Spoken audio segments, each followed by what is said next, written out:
Capítulo 15. Kiritsugu. Al día siguiente, después de asegurarse de que tanto ella como Iria hubieran dormido lo suficiente como para adaptarse al tiempo diferente y permitir que sus pensamientos permanecieran en el rey de los héroes el tiempo suficiente para admitir que ya extrañaba su presencia, Arturia mantuvo su promesa. De la mujer. Los dos, ambos con vestidos de verano azules a juego debido al clima cálido, recorrieron Fuyuki para ver todo lo que la ciudad tenía para ofrecer. El rey de los caballeros guió a la niña con firmeza y amabilidad, sosteniéndola de la mano mientras caminaban. La emoción de ella fue estelar, especialmente cuando se acercaron al río. Le pidió permiso a Arturia y luego, al igual que su madre Irisbiel, se quitó los zapatos para meterse dentro del agua. Esas sensaciones eran completamente desconocidas para la niña, y se pasó todo el día haciendo nuevas experiencias, una tras otra, todo bajo la gentil guía de Arturia. Cuando fueron a un acantilado para ver el paisaje, la mujer le dio su bolso a ella por un momento mientras alejaba algunas rocas, y no se dio cuenta de que la niña sacaba el teléfono móvil. Era uno de los modelos más recientes, con una cámara fotográfica, y cuando estaban en la cima del acantilado, Iria lo nosotros. Arturia miró hacia la ciudad, observando los edificios y el río, y una sonrisa nostálgica apareció en su rostro.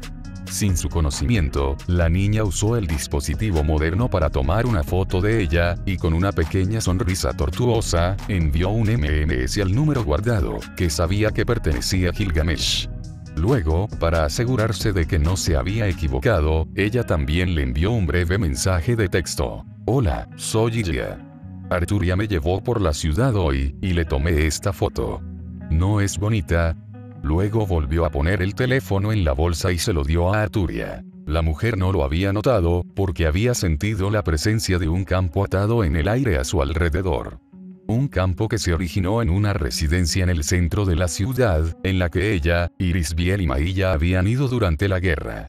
Como no era la iglesia, donde estaba Kirei, y Gilgamesh también, según su mente, sino una antigua casa de Insbern, Arturia sabía que allí vivía Kiritsugu. Desde el acantilado, mientras ella miraba felizmente a su alrededor, el rey de los caballeros estudió el camino para llegar al lugar desde la mansión en la que se alojaban.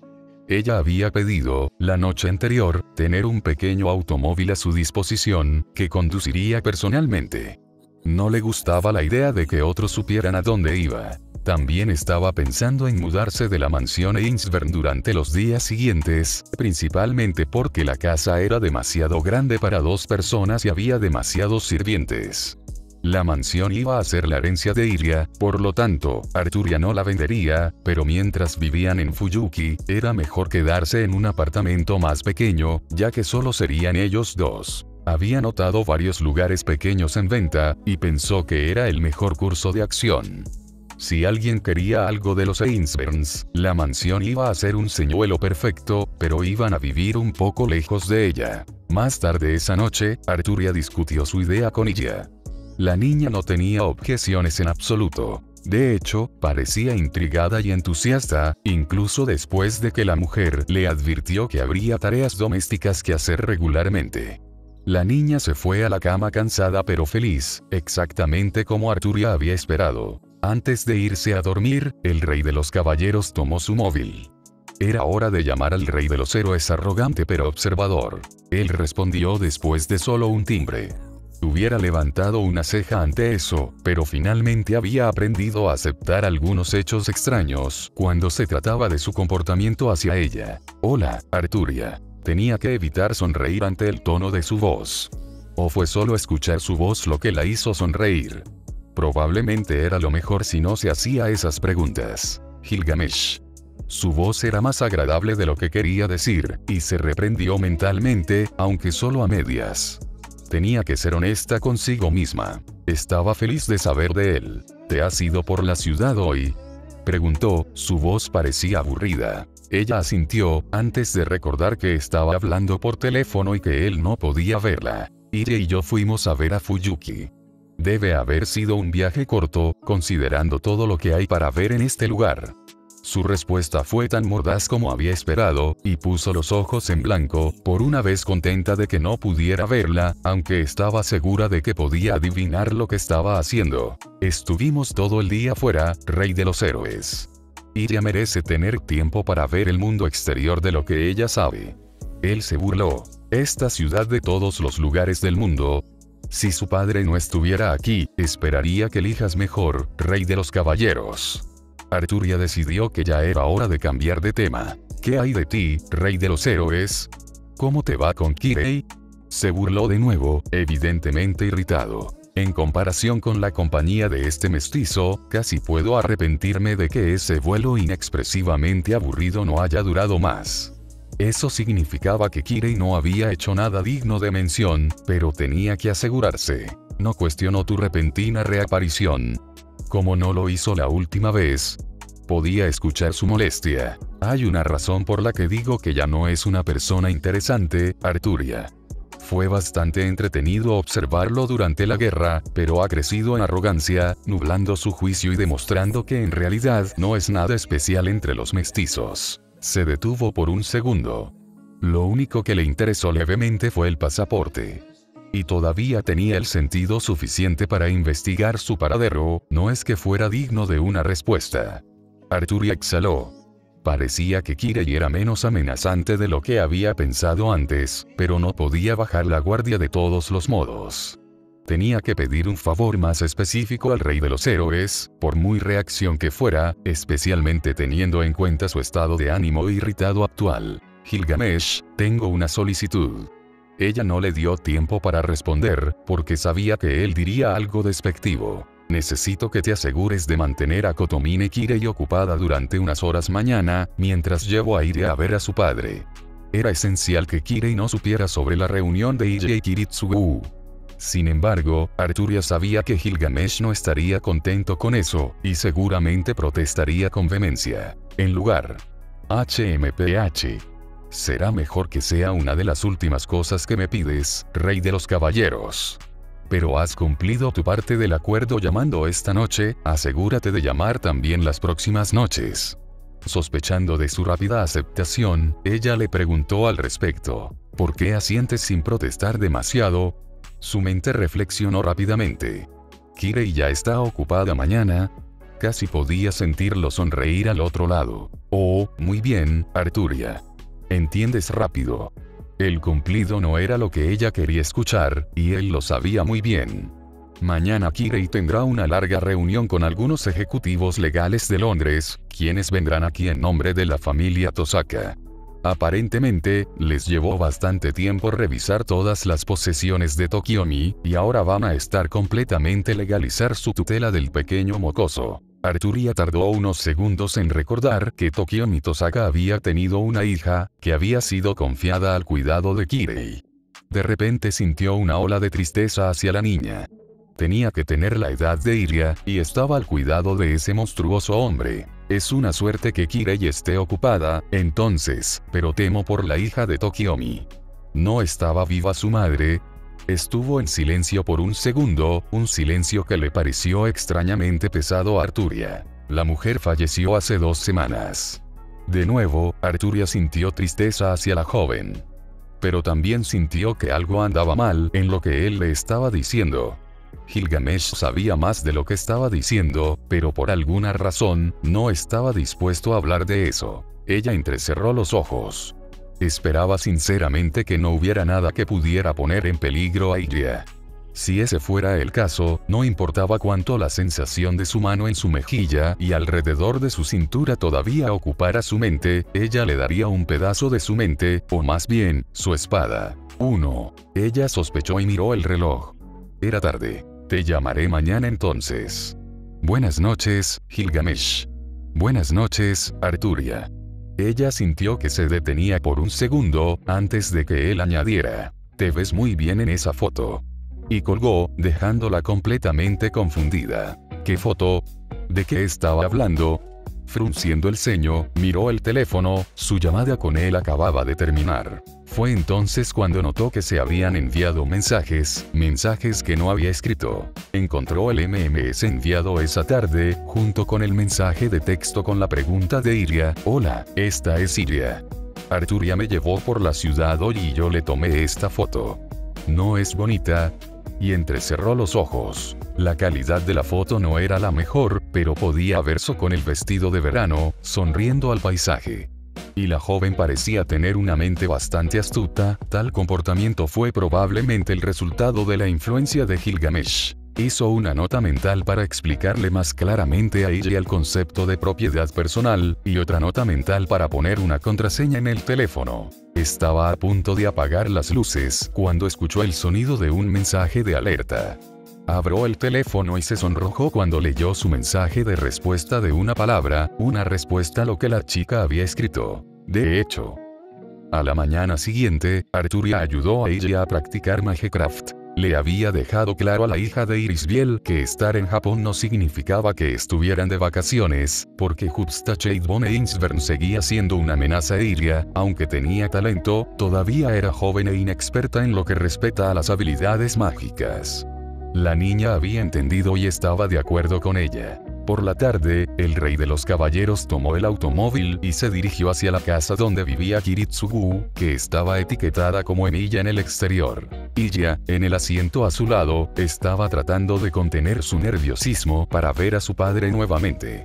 Los dos habían hablado sobre eso, y la niña sabía que probablemente sería solo una reunión, porque según la información proveniente de Kirei, a Kiritsugu le quedaba muy poco tiempo. Cuando detuvo el auto en el camino frente a la casa, Arturia pudo sentir la presencia de su antiguo maestro adentro. Estaba bastante segura de que, debido al campo de protección que había colocado en la ciudad, él era consciente de la presencia de los dos afuera, pero no estaba segura de si él conocía sus identidades o no. Ella agudizó sus sentidos por un momento. Parecía que Kiritsugu estaba solo. Le dio a ella una suave caricia en la mejilla, indicando la puerta con un movimiento de cabeza. Ya le había dicho que no iría con ella, porque tenía derecho a conocer a su padre solo. La niña le devolvió el asentimiento, pareciendo ligeramente asustada pero decidida. Sin embargo, el segundo antes de que pudiera salir del auto, Arturia recordó una recomendación importante. Ilia. La niña se volvió para mirarla. Cuando estés con tu padre, no menciones el nombre de Gilgamesh. No mientas, simplemente no lo críes. Crearía complicaciones innecesarias. La niña frunció el ceño por un segundo, pero luego aumentó en comprensión parcial. Gilgamesh había sido un adversario durante la Guerra del Santo Grial. Era mejor no hablar de él frente a su padre. Arturia no le dijo nada más sobre eso, y simplemente le escuchó a la niña. Ve a ver a tu padre. Te esperaré en el auto. Iria le devolvió la sonrisa y salió del vehículo. Al llegar a la puerta de entrada, Iria estaba a punto de tocar el timbre de la residencia Emilia, pero descubrió que todo estaba abierto. Decidiendo correr el riesgo, ella entró, manteniendo sus sentidos mágicos en alerta. Se encontró en el patio de la casa. De repente, las puertas japonesas a un lado se abrieron y un hombre con cabello oscuro y ojos oscuros salió, mirándola incrédulo. Una inmensa felicidad invadió el pecho de Iria, y una sonrisa brillante apareció en sus labios. Sin pensar, corrió hacia el hombre, abriendo los brazos y gritando: «¡Papá!». Kiritsugu atrapó a su hija en sus brazos, incapaz de creer lo que estaba sucediendo. Había un sentido de entidad mágica muy poderosa acercándose a la casa, y se había vuelto inmediatamente cauteloso. Afortunadamente ese día, Taiga, de 19 años, nieta del jefe yakuza que conoció, decidió acompañar a Shiro a un parque de entretenimiento, por lo tanto, su hijo adoptivo no estaba allí. Pero nunca hubiera imaginado ver a su hija biológica aparecer en su puerta. Había tratado de ir a verla a Alemania, pero los escudos protectores alrededor del castillo de Einsvern le habían hecho imposible acercarse a ella. Iria abrazó a su padre con fuerza, sabiendo que probablemente era la última vez que lo vería. Pero su sonrisa no parecía desaparecer pronto. Nadie sabría las palabras exactas que intercambiaron padre e hija después de 5 años de no verse. Confesaron que deseaban que las cosas hubieran sido diferentes, y luego mencionaron los últimos años. Iya, muy feliz de verlo, le preguntó a Kiritsugu cómo estaba, y le hizo saber que era consciente del hecho de que no le quedaba mucho tiempo, algo que lo sorprendió.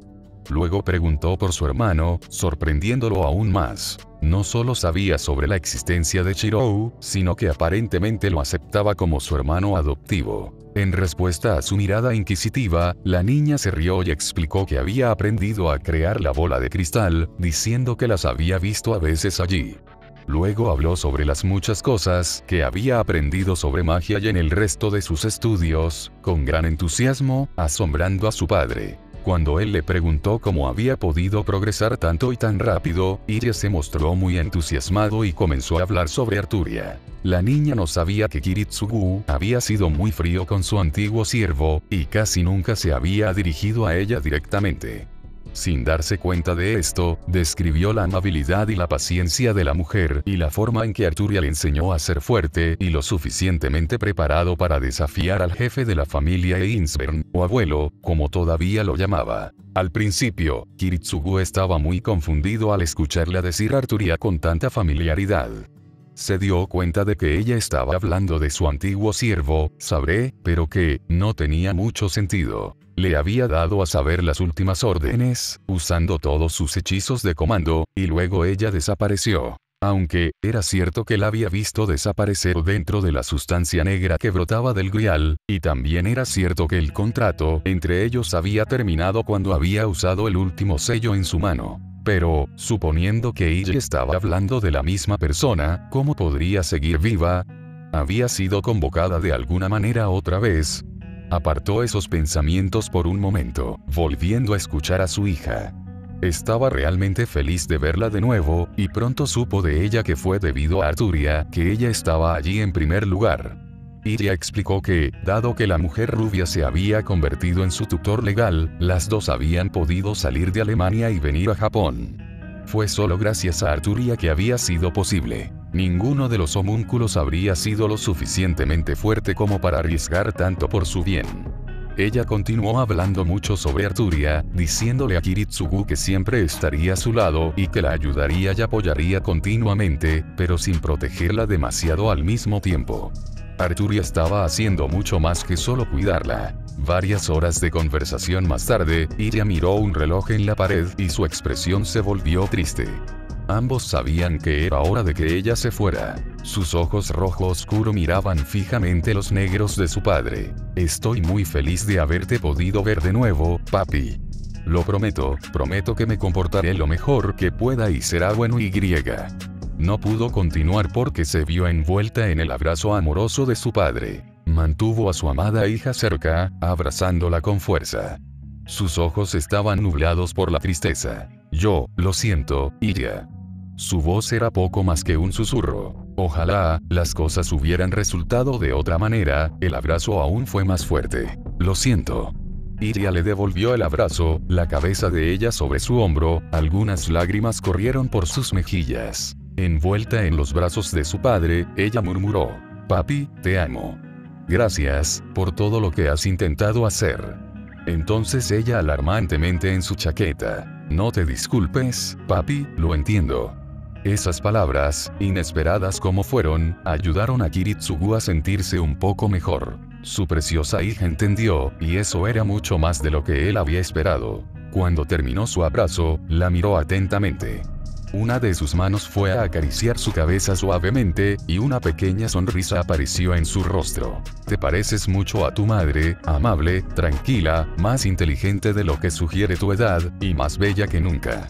Iya sonriendo, agradecida por esas palabras que venían de su padre.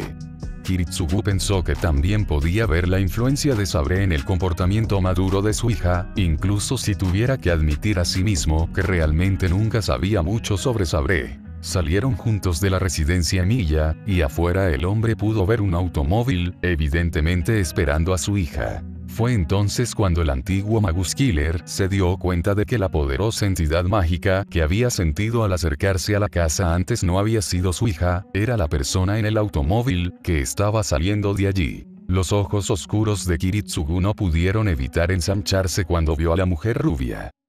Iya, con un último gesto de su mano hacia él, salió corriendo de los terrenos de Emilia y fue hacia el auto. El rey de los caballeros estaba de pie junto a él, siguiendo los movimientos de la niña con los ojos hasta que estuvo a salvo dentro del vehículo. Su mirada fija luego aterrizó en el hombre de cabello oscuro que había estado en la casa hablando con ella, el que era su antiguo maestro. Kiritsugu miró a la sencilla pero elegante mujer vestida que había sido su sierva. Parecían medirse, ninguno de los dos rompía una de las miradas raras que intercambiaban. El antiguo asesino de magos siempre había evitado el mayor contacto posible con su sirviente, haciendo que su esposa interactuara con ella en su lugar. Ahora, mucho después de que la guerra había terminado y mucho después de que Irisbiel había muerto, el sirviente todavía estaba vivo y aparentemente no solo había cuidado a su hija, sino que incluso la había traído a él, permitiéndole verla por última vez. Después de un largo silencio, Kiritsugu finalmente habló. Saber, dijo simplemente. Pronunciar su nombre era algo a lo que no estaba acostumbrado, especialmente no a ella directamente. Y ella era muy consciente de eso. Ella le dio un breve asentimiento, reconociéndolo, algo que él nunca había hecho con ella, lo sabía. Me permitiste ver a mi hija. Su tono no estaba cuestionando, pero él no quería saber por qué había hecho tal cosa para él. La mirada de Arturia se mantuvo firme. Ella merecía ver a su padre por última vez. Su oración fue corta, pero Kiritsugu entendió la mirada que le estaba dando. Ella no lo había hecho por él, había sido por Iria. Había esperado tanto. Tenía otra pregunta que hacerle. ¿Cómo sigues en este mundo? Una pregunta razonable, ya que sabía ciencia cierta que no le estaba suministrando maná y nadie más tenía un catalizador para convocarla. La única reliquia conocida era Avalon, y él era el único que sabía que lo había puesto dentro de Shirou para salvar su vida 5 años antes. Ella sacudió ligeramente la cabeza. Ya no eres mi maestro, Kiritsugu. Arturia no le había dado una respuesta, y había dejado claro que él no iba a recibir una de ella. Ella se apartó de él y caminó hacia el asiento del conductor del automóvil. Antes de abrir la puerta, sin mirarlo, agregó. Vigilaré a Iria. No compartirá el destino de Irisbiel. Kiritsugu no lo mostró, pero se sintió sorprendido y aliviado por las palabras de la mujer. No entendía la mayoría de sus acciones, pero era evidente que no iba a obtener más información. Estaba a punto de darse cuenta de la vuelta para irse también, cuando su antiguo siervo de repente lo miró. Sus ojos verdes sostuvieron su mirada con firmeza. No te equivoques, Kiritsugu. He llegado a comprender muchas elecciones que hiciste en tu vida, y ahora sé por qué me diste esa última orden. Pero eso no significa que te haya perdonado, o que alguna vez lo haré. El aspecto límpido, aunque pesado, del antiguo rey de Gran Bretaña golpeó a Kiritsugu. Era muy antiguo. Entonces se dio cuenta, nunca la había entendido. Pero no solo nunca la había entendido, nunca lo había intentado. La había juzgado y condenado, y nunca la había visto como algo más que una herramienta. Y sin embargo, ¿de qué herramienta había entendido él? Ella le había dado la oportunidad de ver a su preciosa hija por última vez, y se estaba asegurando de que su hija tuviera una buena vida, lo único que siempre había deseado para ella. Sí, Kiritsugu nunca había entendido a Sabre, pero sabía que si alguien se encargaba de ella, ella garantizaría su seguridad. Cerró los ojos por un segundo. Había hecho todo lo malo con su siervo. Ni siquiera la había reconocido como algo más que su sirviente, y ahora era demasiado tarde. Cuando el rey de los caballeros abrió la puerta del automóvil, Kiritsugu permitió que su pesar se manifestara en sus ojos. Estaba agradecido por lo que la mujer había hecho y estaba haciendo por ella, sin mencionar su lealtad inquebrantable durante la guerra, que siempre había dado por sentado. Gracias, Arturia Pendragon. Sus movimientos, mientras entraba al auto, no se detuvieron. Se sentó, cerró la puerta, se abrió el cinturón de seguridad, subió el motor y fue con su hija. Pero él sabía que ella lo había escuchado. La había reconocido, por primera vez, como persona. El hecho de que ella no se hubiera detenido en sus movimientos le demostró que era demasiado tarde para restaurar milagrosamente un vínculo que él mismo se había asegurado de que nunca existiría entre ellos, pero Kiritsugu había tenido que decir esas palabras. Por mucho que pareciera poco sincero de su parte agradecerle y llamarla por su nombre después de todo lo que había sucedido, había necesitado expresarle su gratitud, porque sabía que era la última vez que la vería. No podía cambiar sus acciones pasadas, y no sabía si realmente lo haría, si se le daba la oportunidad. Pero para estar en paz consigo mismo, sabía que tenía que reconocerla, aunque solo fuera la última vez. Menos de una semana después, Emiya Kiritsugu murió mientras dormía. Una pequeña pero regia mujer rubia con llamativos ojos verdes y vestida con un traje negro vino el día del funeral, acompañando a una joven de cabello blanco y ojos rojos oscuros, igualmente vestida de negro. La niña estaba rodeada de un aura muy melancólica, pero no era de desesperación. Obviamente estaba triste, pero aceptó. Llamaron la atención de más de una persona que estaba presente. Nadie sabía cuál era su conexión con Kiritsugu, pero evidentemente ambos lo conocían bastante bien. Nadie, sin embargo, se atrevió a acercarse a ellos. La dignidad y el silencio de su comportamiento fueron suficientes para mantener a las personas a una distancia respetuosa. Cuando llegó el momento de decir el último adiós al hombre, la joven parecía casi llorando, alarmando a la gente que la rodeaba. Pero la mujer rubia, sin decir una palabra, colocó una mano sobre su hombro con comodidad. La niña le sonorizó con los ojos llenos de lágrimas y enterró la cara en los brazos acogedores de la mujer. Muchos de los que presenciaron la escena comenzaron a preguntarse si, a pesar de las diferencias en su apariencia, ambas eran madre e hija. Hacia el final del funeral, un hombre alto, delgado y rubio vestido con ropa oscura se unió a la mujer y la niña. Si la mujer sola no había tenido suficiente apariencia real, verla junto al hombre igualmente majestuoso tenía más de una cabeza en su dirección. El poder que los dos estaban emanando, con la joven en medio de ellos, era tan intenso que no podían pasar desapercibidos. La mujer habló brevemente con el hombre en voz baja, haciendo imposible que otros escucharan lo que estaban diciendo. Muchos vieron al hombre en silencio, colocando uno de los mechones de cabello de la mujer detrás de su oreja, y ella no tuvo reacción aparente a la intimidad del gesto. Al final del día, cuando la gente se fue después de completar los últimos rituales, todos estaban convencidos de que esas tres personas habían sido una familia de miembros de la realeza extranjera que habían conocido al hombre muerto de una forma u otra. Fue irónico, en realidad. Kiritsugu necesitó su propio funeral para obtener el respeto de sus vecinos preocupados por el estatus social en Fuyuki.